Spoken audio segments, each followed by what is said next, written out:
बिस्मिल्लाहिर्रहमानिर्रहीम।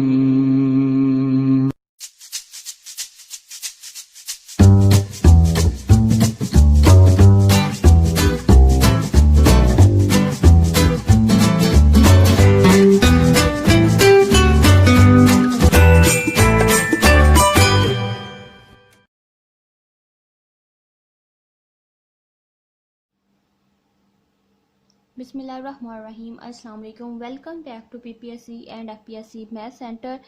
और conic section का फर्स्ट पार्ट आपने अगर देख लिया होगा, अगर नहीं देखा तो पहले आप अच्छे से उसे देखें, क्योंकि उसी से आगे कंटिन्यू है और ये इसमें सारा हम पढ़ेंगे इंट्रोडक्शन ऑफ कॉनिक सेक्शन।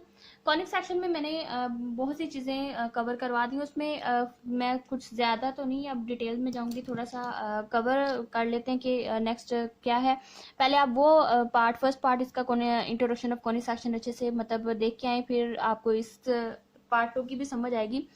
तो पहले आपको वो देखना चाहिए, मैं ये सजेस्ट करती हूँ आपको। तो अब देखें कि कॉनिक सेक्शन फॉर एग्जांपल मैंने कहा था कि कोई एक पॉइंट पी, एक वेरिएबल पॉइंट पी लें और उस वेरिएबल पॉइंट पी का distance from a fix point से और एक फिक्स लाइन से जो डिस्टेंस है परपेंडिकुलर टू द लाइन, और एक फिक्स लाइन से अगर डिस्टेंस की ratio that mean P S over P M is equal to constant अगर है, जिसको हम एसेंट्रिसिटी कहते हैं एंड डिनोटेड बाय ई, मतलब P S upon P M is equal to E, that represent a conic section. तो ये हमारे कॉनिक सेक्शन को रिप्रेजेंट करती है। तो कॉनिक सेक्शन रिप्रेजेंट तो करती है, लेकिन अब क्या क्या पी एस और पी एम का रिलेशन क्या क्या हो सकता है। फॉर एग्जाम्पल अगर मैं कहूँ कि पी एस अगर जीरो हो जाए, पी एस जीरो हो जाता है, तो this implies that e is equal to zero.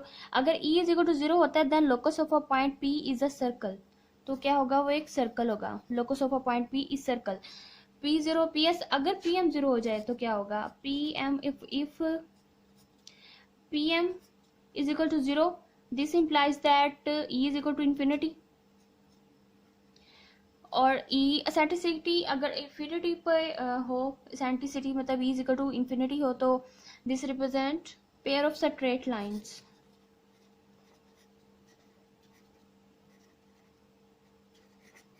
then locus of a point P is a pair of straight lines। If P S and P M are equal that mean P S is equal to P M, अगर दोनों equal हो जाएं this implies that e is equal to one. अगर e is equal to one है this represent a parabola. If P S, फिर ये हमारा hyperbola होगा। इफ अगर ऐसा हो जाए कि the value of the denominator is greater than the value of the denominator, then P S less than the P M, this implies that E less than 1 and this is a ellipse, then the locus of a point P is ellipse। Circle, pair straight and parabola, hyperbola and ellipse हो गया discuss. ये तो था eccentricity पे based. अगर question आपको आ जाए तो मतलब less than, equal, greater than, ये इस तरह के कुछ क्वेश्चन एमसीक्यूज आए तो आप बता सकते हैं। अगर एसेंट्रिसिटी इज इक्वल टू 1 है तो then locus of a point P is a parabola. Is eccentricity greater than 1 that mean P S greater than pm, this implies that E greater than 1 and this locus of a point P is hyperbola। If E less than 1 then locus of a point P is ellipse। If E is equal to 0 then locus of a point P is a circle। If E is equal to infinity then pair of straight lines, then locus of a point is a pair of straight lines। ये eccentricity पे best question था। एक और है concept, लेकिन अगर हमें paper में जनरल इक्वेशन ही दे दी जाए, second degree general equation of conic section दे दी जाए और पूछा जाए कि ये क्या रिप्रेजेंट करती है, pair of straight line, circle, ellipse, hyperbola या पैराबोला, ये किसकी जनरल इक्वेशन है, ये किसको रिप्रेजेंट करती है, तो हम इस general second degree general equation से कैसे बता सकते हैं। ठीक है, इनकी स्टैंडर्ड फॉर्म तो मैं बता चुकी हूँ, सारा कुछ हम पार्ट 1 में डिस्कस कर चुके हैं कि standard equation of parabola, standard equation of ellipse and standard equation of hyperbola, ये सारा हम डिस्कस कर चुके हैं। लेकिन जनरल इक्वेशन से हम कैसे बता सकते हैं कि पैराबोला को रिप्रेजेंट कर रही है, सर्कल, हाइपरबोला, एलिप्स वगैरह को कैसे रिप्रेजेंट कर रही है, वो किस टाइम पे ये किस कर्व को या किस कॉनिक सेक्शन को रिप्रेजेंट कर रही है, तो उसके लिए हम सबसे पहले डेल्टा इसका कैलकुलेट करते हैं। डेल्टा कैसे कैलकुलेट करते हैं कि वो a h g h b f g f c इसके डायगोनल में ए बी सी है, एच के सामने एच एंड जी के सामने जी एंड एफ के सामने एफ, ये एक याद करने का तरीका। और इसकी जो एक्सपेंडेड फॉर्म होती है वो होती है डेल्टा इज इक्वल टू, मतलब इसी की इस डिटर्मिनेंट की एक्सपेंडेड फॉर्म है। चाहे आप ये याद कर लें ये याद कर लें, दोनों तरीकों से आप इसका डेल्टा ही कैलकुलेट करना है। डेल्टा कैलकुलेट करके हम क्या मतलब कैसे बताते हैं वो भी हम अभी डिस्कस करते हैं। सबसे पहले डेल्टा निकालें। डेल्टा होता है इसका a b c plus 2FGH minus a f square minus b g square minus c h square. इसका भी याद करने का तरीका देखें कि सबसे पहले ए बी सी का तीनों का ए बी सी का है तो तीनों का प्रोडक्ट प्लस 2FGH, ये याद करने का तरीका बता रही हूँ। Minus a f square a b c और देन FGH का स्केयर है minus a f square minus b g square minus c h square, चाहे ये याद कर लें या ये याद कर लें। डेल्टा आपने कैलकुलेट करना है। डेल्टा अगर आपका जीरो आ जाता है देन जनरल जो इक्वेशन पेपर में या क्वेश्चन में होती है वो जनरल इक्वेशन हम मतलब डेफिनेशन बाय डेफिनेशन भी हम क्वेश्चन को सोल्व कर सकते हैं। ये मैं इसलिए आपको बता रही हूँ कि आप अगर कैलकुलेशन नहीं हो रही या नहीं करना चाह रहे तो आपको बाय डेफिनेशन भी होते हैं, काफी क्वेश्चन सोल्व हो जाते हैं। तो आपको ये तरीके भी सारे पता होने चाहिए। भी डेल्टा के मैं रिस्पेक्ट में बता रही हूँ कैसे पैराबोला एलिप्स हाइपरबोला निकालते हैं, या पहले इससे पहले मैं आपको बता चुकी हूँ एसेंट्रिसिटी की बेस पे आप कैसे पैराबोला हाइपरबोला वगैरह को कैसे चेक कर सकते हैं। ठीक है, अगर डेल्टा अगर आप कैलकुलेट करते हैं अगर जीरो आ जाता है then general equation represent a pair of straight lines. इसके लिए रियल और इमेजिनरी में रूल्स आ जाते हैं, वो हम कैसे बताएंगे। If delta is equal to zero and ये इसकी नेसेसरी कंडीशन और इसकी सफिशिएंट कंडीशन होती है a square greater equal to a b भी अगर इसकी सफिशिएंट कंडीशन ये भी अगर सेटिस्फाई करे then general equation represent a pair of straight lines. अगर इसका delta not equal to zero आए then it represent a circle और इसकी सफिशिएंट कंडीशन होती है, ये इसकी नेसेसरी कंडीशन तो इसकी सफिशिएंट कंडीशन होती है कि उसके ए बी दोनों इक्वल हो जाते हैं, a is equal to b and h is equal to zero. मतलब अब एक्स वाई वाली टर्म इसमें खत्म हो जाएगी और a and b are the same हो जाएंगे। तो वो अगर डेल्टा भी नॉट इक्वल टू जीरो आए तो हम कहते हैं कि general equation represent a circle. If delta not equal to zero then वो है h square is equal to a b. ठीक, ये इसकी थर्ड हो गया, थर्ड डेफिनेशन कर लें। नेक्स्ट फॉर में कह रहे हैं कि delta not equal to zero then it represent a hyperbola, but इसकी सफिशिएंट कंडीशन मतलब delta not equal to zero के करते हैं तो वो सर्कल भी हो सकता है, पैराबोला भी हो सकता है, हाइपरबोला भी हो सकता है, एलिप्स भी हो सकता है। लेकिन इसकी सफिशिएंट कंडीशन को फिर चेक करना लाजमी हो जाता है। अगर delta not equal to zero है then a and b are the same and h is equal to zero then it present a circle. If delta not equal to zero calculate आपने delta किया वो भी not equal to zero आ रहा है, ये इसकी नेसेसरी कंडीशन है। सफिशिएंट कंडीशन भी अगर आप चेक कर ले तो आप एक्जैक्टली बता सकते हैं कि किसका किस मतलब कर्व को रिप्रेजेंट कर रही है जनरल इक्वेशन। तो अगर h square is equal to a b आ जाता है then it represent parabola. If delta not equal to zero then h square greater than a b आ जाता है then it present a hyperbola. If delta not equal to zero and h square less than a b then the general equation represent an ellipse.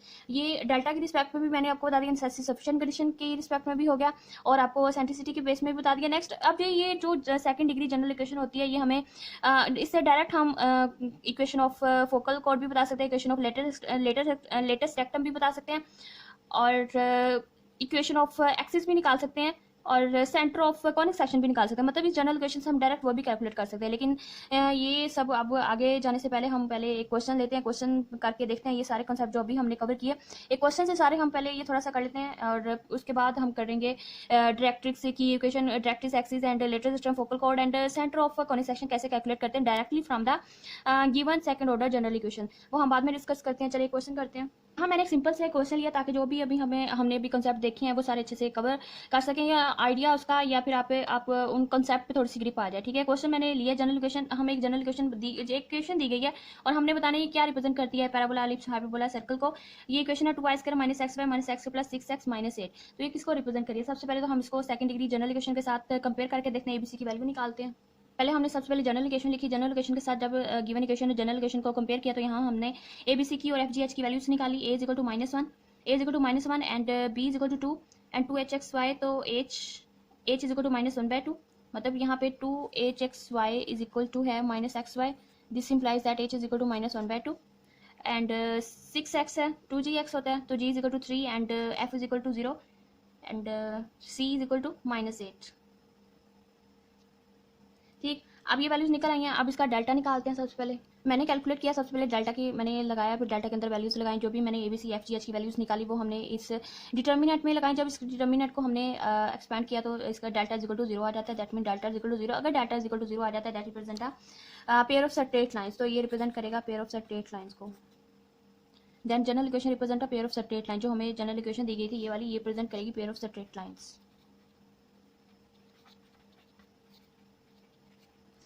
ठीक, अगर data not equal to 0 आता है तब हम भी इसकी सफिशिएंट कंडीशन के लिए चेक करते हैं। For example if suppose that data not equal to 0 आता है, फिर हम इसकी सफिशिएंट कंडीशन करते हैं कि एच स्क्वायर और ए बी के दरमियान क्या रिलेशन है, क्या वो इक्वल है तो वो पैराबोला होता, अगर लेस देन है तो वो एलिप्स होता, अगर a square greater than a b होता तो वो हाइपरबोला होना था। ये मैं सब कुछ जिसका a square greater than a b है तो वो हाइपरबोला होना था, a square is equal to a b है तो वो पैराबोला होना था, a square less than a b है तो वो अलिप्स की जनरल अलिप्स की इक्वेशन होगी, ये जो गिवन इक्वेशन है रिप्रेजेंट करना था इसने अलिप्स को। अब ठीक हो गया। नेक्स्ट हम डिस्कस करते हैं इसके कब equation of directrix and later system focal code की इक्वेशन कैसे इससे कैलकुलेट करते हैं।